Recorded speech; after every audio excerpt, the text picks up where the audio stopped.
안녕하세요. 오늘은 독서 경영 시간입니다.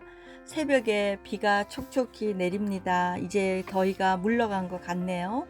오늘은 독서 경영 시간으로 평생의 순례자 책을 가지고 광야의 클라이맥스 이런 말씀을 나누겠습니다. 이 땅에 살아가는 동안에 우리는 순례자라고 비유를 합니다. 또 믿음 생활하는 크리스찬들은 이 땅에서 천국으로 가는 그 인생의 목적지가 바뀌기 때문에 그 길을 광야의 여정이라고도 합니다. 그러나 그 길은 결코 만만하진 않습니다. 세상의 유혹에 번번이 쓰러지고 마는 연약한 존재이기 때문에 그 길을 가는 것은 순례이기보다는 어떨 때는 방황에 가까울 수 있어요. 뜨겁게 시작한 믿음 역시 고난을 만나면 힘을 잃고 초라해지기 때문이죠. 잠잠히 견디면 좋겠지만은 인내심이 부족해서 원망과 불평이 우리 마음을 지배하곤 합니다. 그 여정에서 우리는 성숙한 신앙의 길로 가는 것이 얼마나 어려운지를 배우게 됩니다. 작은 믿음 하나를 붙잡고 험난한 세상을 통과하는 길은 때론 고통스럽기까지 합니다. 과연 이것이 순례의 길인가 생각하게 됩니다. 밖에 빗소리가 뚝뚝 소리가 나네요. 언젠가 한 사진 작가가 고비 사막을 통과하는 내용의 방송 프로그램을 보았습니다. 거기서 나온 이야기 중에서 사막이 아름다운 이유는 그곳에 아무것도 없기 때문이라고 한 말이 기억이 납니다. 아무것도 없는 그곳에 사람이 살기 때문에 아름다운 것이라고 했습니다. 그리고 결론으로 사막이 아름다운 이유는 샘을 감추고 있기 때문이라고 했습니다. 지난 여름 저도 자녀들이 있는 미국에 가서 사막에 여행을 했습니다.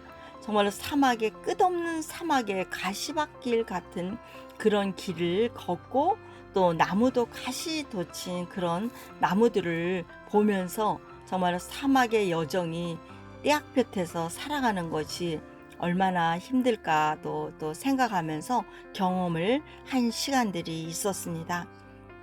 민수기는 이런 이스라엘 백성의 광야의 여행기라고 합니다.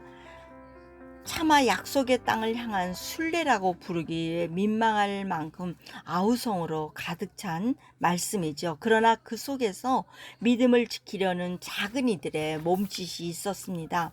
불평과 원망의 소리를 듣고 믿음의 함성이 터져 나오기도 했습니다.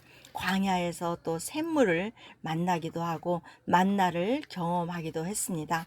이 광야의 클라이맥스는 그들이 붙들고 가는 하나님의 신실하심과 그분을 만나는 일이기 때문에 일어나서 박수를 치게 되는 것입니다. 광야를 걷는 200만 명의 순례자들 속에서 한 사람의 신음과 기도 소리를 들으시는 그런 하나님의 마음이 있기 때문입니다. 아무리 불평해도 우리를 인도하는 구름기둥, 불기둥으로 인도하시는 것입니다. 또 신앙이 무너질 때 도무지 힘을 내지 못하는 그때에도 은혜를 멈추지 않고 있습니다. 그 신실하심을 순례자가 되기에는 하늘의 힘입니다. 오늘은 그런 평생의 순례자의 책을 쓴 그런 작가의 마음이 들어 있습니다. 오늘도 사는 모든 사람은 순례의 여정 속에서 하늘보다 이 땅을 바라보는 것이 우리는 익숙하지만은 가슴 속에 두 개의 문장을 품고 삽니다. 첫째는 하나님 감사합니다. 또 둘째는 하나님 섭섭합니다. 좋을 때는 감사합니다. 또 힘들 때는 섭섭합니다. 이런 고백을 또 하기도 하겠죠.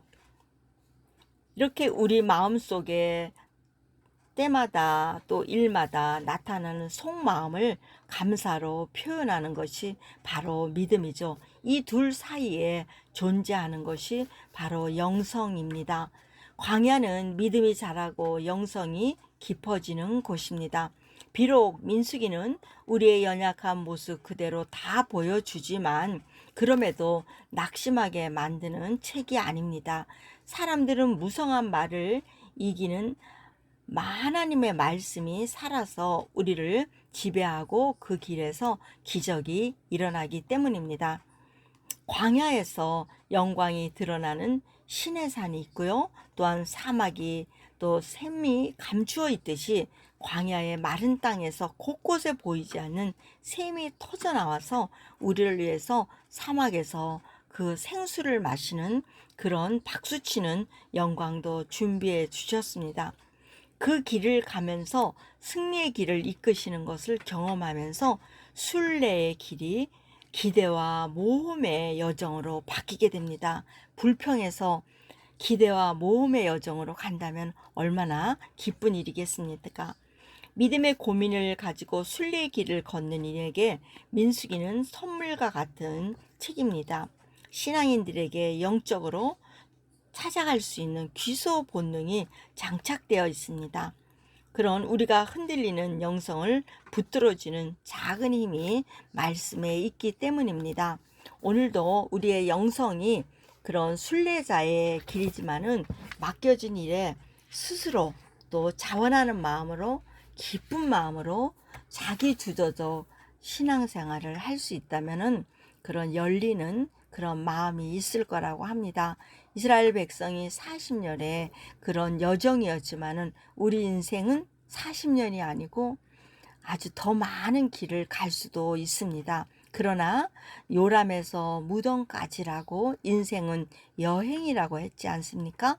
이 여정에서 인생관이 달라질 수 있는 것은 감격적인 믿음의 만남을 가지고 약속의 땅이 나에게 자녀들에게 또 끝까지 지켜줄 수 있다는 것이 순례자의 길임을 약속을 잊지 않습니다. 오늘 평생의 순례자의 책을 읽으면서 저에게 와닿는 말씀이 있는데 계속 순례자의 삶에서 승리하고 또 이 여정을 즐기고 또 감사하는 마음으로 살아갈 수 있게 되었습니다. 여러분도 오늘 행복한 시간 순례자의 여정에서 한 알 한 알 알곡을 거둘 수 있는 그런 날들이 되기를 가을날에 응원합니다. 여러분 행복하세요. 샬롬.